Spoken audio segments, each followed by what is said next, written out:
आगरा में आज खेरिया मोड़ स्थित सेल्फी पॉइंट पर प्रसिद्ध कथावाचक देवकीनंदन ठाकुर पहुंचे। देवकीनंदन ठाकुर महाराज का स्थानीय लोगों के द्वारा फूल मालाओं से स्वागत किया। देवकीनंदन ठाकुर ने कहा कि जल्द भारत हिंदू राष्ट्र बनने की ओर बढ़ रहा है। चाहते हैं या कष्ट देना चाहते हैं या यहाँ किसी को रहने नहीं देंगे, इसका मतलब ये कदापि नहीं है। हिंदू राष्ट्र का मतलब है कि हमारी सनातन परंपराओं का अगर निर्वहन हुआ और हम लोग अपने परिवारों को, आने वाली पीढ़ी को अगर सुरक्षित करने का विचार रखते हैं, जिसमें हम सभी आने वाली कुछ सालों की अगर कल्पना करें तो बहुत भयावह है। सच को आप भी जानते हैं, आप आसपास के देशों को देख सकते हैं, चाहे वो हमारा बांग्लादेश हो, पाकिस्तान हो, अफगानिस्तान हो और कोई भी कितनी भी कंट्रियां आप देख लीजिए, जहां पर बहुसंख्या हम लोग अल्पसंख्या में आए हैं, वहां हम लोगों की बहन बेटियों के साथ क्या हो रहा है, वहाँ हमारे पूजा मंदिरों का क्या हो रहा है, वहाँ हमारी व्यवस्थाओं के साथ क्या हो रहा है। और यही हाल अगर हम लोग नहीं सुधरे, 15-20 साल में हम लोगों ने कोई स्टेप नहीं उठाया, तो आने वाले समय में यही हाल भारत में भी होगा। हिंदुस्तान का मूल चरित्र तो सेक्युलर है ना, संविधान सेक्युलर, ये सारी चीजें आखिर हो क्यों रही है सर? नहीं, हमको ये नहीं समझ में आता सेकुलर और सेकुलर। हम लोग किसी को भगाने की बात तो नहीं कर रहे। हम लोग, हमारा सनातन क्या कहता है, सर्वे भवन्तु सुखिनः, हम सबको सुखी रखने के लिए बात कर रहे हैं। लेकिन सबको सुखी रखने के लिए अपने आप को मृत्यु के घाट में नहीं पहुंचा सकते ना, अपने बच्चों की इज्जत का खिलवाड़ हम लोग नहीं देख सकते ना। आने वाली पीढ़ी पे जो विपत्तियां आएंगी, हम अगर 100 साल भी अपने देश की आज़ादी को बरकरार नहीं रख सके तो इसे हमारी मानवता कहा जाएगा क्या? महाराज जी, आपने बच्चों के लिए भी आपने कहा एक कानून बनना चाहिए।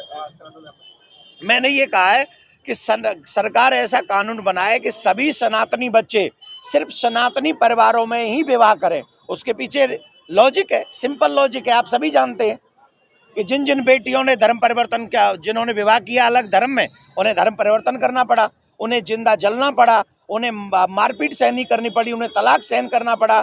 औरों की तो बात छोड़िए, अभी एक हीरोइन है, उसने दूसरे धर्म में विवाह किया और उसने धर्म परिवर्तन नहीं बदला किया, तो उस लोगों ने, उनके धर्मगुरुओं ने क्या कह दिया, ये शादी नाजायज है। फिर उसकी आने वाली पीढ़ी क्या होगी, जायज होगी क्या? वो भी नाजायज है। तो इसका मतलब है कि धर्म, जो विवाह करना है वो विवाह धर्म परिवर्तन करने का जरिया है। तो हम तो अपनी बहन बेटियों की सुरक्षा चाहते हैं, इसलिए हमारे बच्चों के लिए भारत सरकार कानून बनाए कि सनातनियों के विवाह सनातनियों में होगा। योगी सरकार ने बना रखा है धर्मांतर विरोधी कानून, क्या कहना चाहिए, नाकाफी है क्या जी सर? क्या एक धर्मांतरण विरोधी कानून बना रखा है? धर्मांतरण विरोधी कानून बनाया, मैं कह रहा हूँ शादी के लिए, कि सनातनी बच्चों का विवाह सनातनी परिवारों में ही हो, ऐसा सरकार कानून लाए। हाल ही में आपने OTT प्लेटफॉर्म का भी विरोध किया है, उसका क्या कहेंगे आप? उसमें सारे रिश्तों की, परंपराओं की जितनी धज्जियां उड़ाई जा सकती हैं उससे ज़्यादा उड़ाई जा रही हैं।